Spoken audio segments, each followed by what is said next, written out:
Bismillahirrahmanirrahim. Assalamualaikum warahmatullahi wabarakatuh. Pada kesempatan kali ini kita akan belajar terkait dengan hukum perkawinan dalam hukum perdata. Adapun sub pokok pembahasan yang akan kita pelajari dalam pertemuan kali ini yaitu terkait dengan pengertian hukum perkawinan, syarat-syarat sah perkawinan, perjanjian perkawinan, hak dan kewajiban suami istri, perceraian dan pemisahan harta kekayaan. Pengertian perkawinan. Perkawinan adalah pertalian yang sah antara seorang laki-laki dan seorang perempuan untuk waktu yang lama. Dalam pasal 26 KUH Perdata, perkawinan hanya dilihat sebagai hubungan keperdataan saja. Berbeda dengan Undang-Undang Nomor 1 Tahun 1974 tentang Perkawinan. Pasal 1 menyatakan bahwa perkawinan adalah ikatan lahir batin antara seorang pria dengan seorang wanita sebagai suami istri dengan tujuan membentuk keluarga yang bahagia dan kekal berdasarkan ketuhanan yang Maha Esa. Berdasarkan rumusan tersebut, bahwa perkawinan bukan saja ikatan lahir batin tetapi mengikat kedua belah pihak.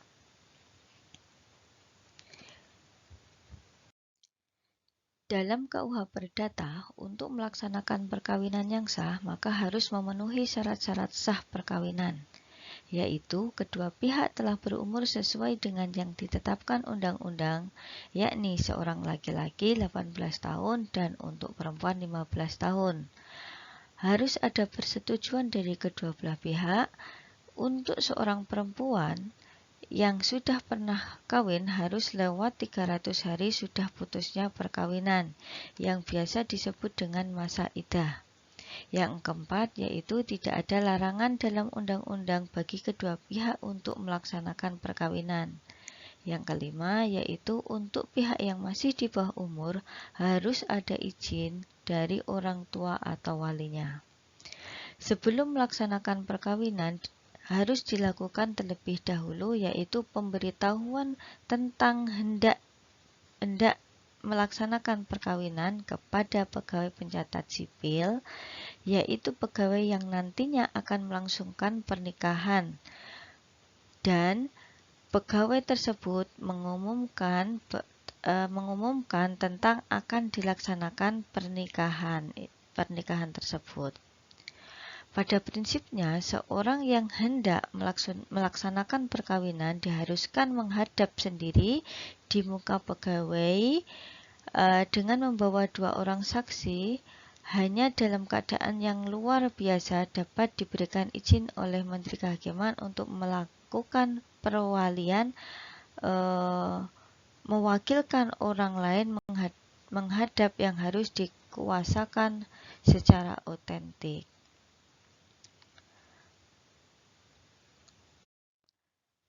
Menurut Undang-Undang Perkawinan, syarat sah perkawinan adalah adanya persetujuan kedua pihak atau kedua mempelai, adanya izin dari kedua orang tua atau wali, usia calon pria 19 tahun dan wanita yaitu 16 tahun. Antara calon pria dan wanita tidak ada hubungan keluarga yang tidak boleh kawin, tidak berada dalam ikatan perkawinan dengan pihak yang lain. Bagi suami istri yang telah bercerai lalu kawin lagi dan bercerai, agama dan kepercayaannya tidak melarang kawin ketiga kalinya. Tidak berada dalam masa tunggu bagi mempelai wanita.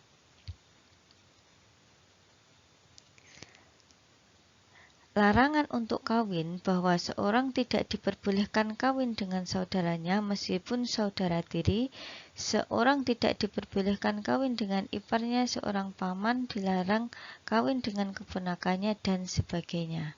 Izin kedua orang tua harus memberikan izin atau ada kata sepakat antara ayah dan ibu masing-masing para pihak calon mempelai. Jikalau ada wali harus memberikan izin Dan kalau wali hendak kawin dengan anak yang di bawah pengawasannya harus ada izin dari wali pengawas. Kalau kedua orang tua sudah meninggal, yang memberikan izin adalah kakek, nenek, baik pihak ayah maupun pihak ibu, sedangkan izin wali masih pula tetap diperlukan. Anak yang lahir di luar perkawinan tetap diakui oleh orang tuanya, maka berlaku pokok aturan yang sama dengan pemberian izin, kecuali jikalau tidak terdapat kata sepakat antara kedua orang tua, maka dapat diminta campur tangan hakim dan kakek nenek tidak menggantikan orang tua dalam hal memberikan izin hal ini. Jadi sepenuhnya diperwalikan.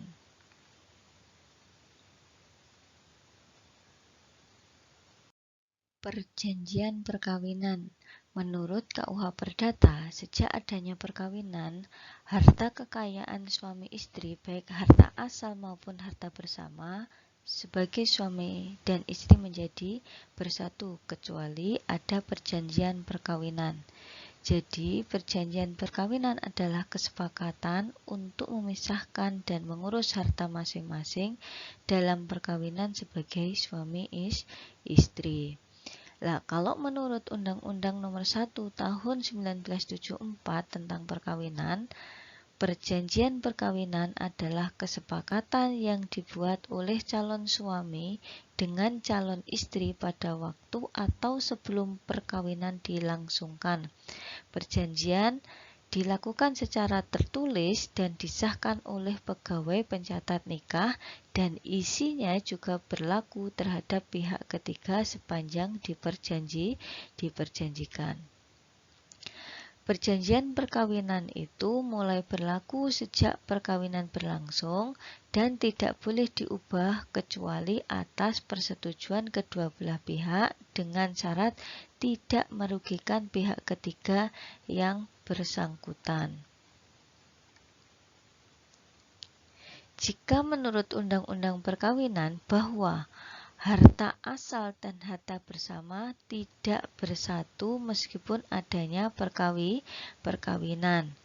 Harta asal adalah harta yang dibawa masing-masing suami istri ke dalam perkawinan, di mana pengurusannya diserahkan pada masing-masing pihak.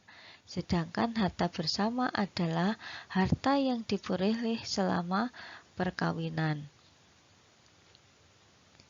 KUH Perdata ini mengatur asas percampuran bulat sebagaimana dinyatakan dalam pasal 119 KUH Perdata, yang berarti bahwa kekayaan suami istri yang dibawa dalam perkawinan itu dicampur menjadi satu, menjadi harta bersama, menjadi harta kekayaan bersama. Jadi, jika mereka cerai, meskipun baru 1 bulan menikah, harta kekayaan mereka harus dibagi dua, masing-masing setengah bagian. Berbeda dengan undang-undang perkawinan yang mengikuti pula hukum adat, yaitu mereka menganut dalam undang-undang perkawinan ini menganut asas perpisahan harta, sebagaimana yang tercantum pada pasal 35 Undang-Undang Perkawinan, yaitu menentukan bahwa harta yang dibawa oleh masing-masing suami atau masing-masing istri tetap menjadi milik masing-masing. Yang dicampur menjadi satu hanyalah harta yang diperoleh dari usaha bersama selama pernikahan, biasa disebut dengan harta gonogini. Selanjutnya adalah hak dan kewajiban suami istri. Suami istri itu harus setia satu sama lain, saling membantu, berdiam bersama-sama, saling memberikan nafkah, dan bersama-sama mendidik anak. Dalam Undang-Undang Perkawinan, Perkawinan merupakan sebuah perkumpulan. Jadi suami ditetapkan menjadi kepala atau pengurus dari rumah tangga tersebut, dan suami mengurus kekayaan mereka secara bersama-sama dan membantu istri dalam berbagai hal. Karena berdasarkan hukum perdata Eropa, bahwa seorang perempuan yang telah kawin itu tidak memiliki kecakapan hukum dalam bertindak sendiri. Jadi tanpa adanya bantuan dari suami, perempuan itu tidak ada kecakapan di muka hukum. Nah, kekuasaan suami yang seperti inilah yang disebut dengan marital match. Selanjutnya yaitu perceraian. Perceraian adalah penghapusan perkawinan dengan putusan hakim atau tuntutan salah satu pihak dalam perkawinan. Undang-undang tidak memperbolehkan perceraian dengan permufakatan antara suami dan istri. Perceraian harus didasarkan pada alasan tertentu. Dalam KUH Perdata, alasan perceraian yang diperbolehkan adalah adanya perzinahan, ditinggalkan dengan sengaja, terus adanya hukuman badan yang melebihi 5 tahun karena melakukan kejahatan penganiayaan berat. Dalam Undang-Undang Perkawinan menambahkan alasan diperbolehkannya perceraian, yaitu adanya salah satu pihak yang memiliki cacat badan atau penyakit yang dengan akibat dapat menjalankan dengan sebagai maksudnya yaitu dengan adanya cacat tersebut tidak bisa menjalankan kewajiban suami ataupun istri. Yang kedua yaitu alasan yang ditambahkan oleh Undang-Undang Perkawinan, yaitu adanya perselisihan terus-menerus dalam semasa hidupnya. Selanjutnya adalah pemisahan kekayaan. Maksud dari pemisahan kekayaan ini adalah pemisahan kekayaan yang diperoleh istri ataupun yang diperoleh suami walaupun masih dalam satu keluarga, yaitu belum adanya perceraian. Nah, pemisahan ini diperbolehkan yaitu dengan alasan-alasan tertentu. Yang pertama, apabila si suami dengan kelakuan yang nyata tidak baik dan dia mengorbankan kekayaan bersama dan membahayakan keselamatan keluarga. Alasan yang kedua yaitu apabila si suami melakukan pengurusan yang buruk terhadap kekayaan si istri hingga ada kekhawatiran kekayaan ini akan menjadi habis. Yang ketiga yaitu apabila suami mengorbankan kekayaan sendiri hingga si istri akan kehilangan tanggungan yang oleh undang-undang diberikan padanya atas kekayaan tersebut karena pengurusan yang dilakukan oleh suami terhadap kekayaan istrinya. Pemisahan kekayaan ini harus diputuskan oleh pengadilan berdasarkan analisa hakim yang memutuskan dan diumumkan juga.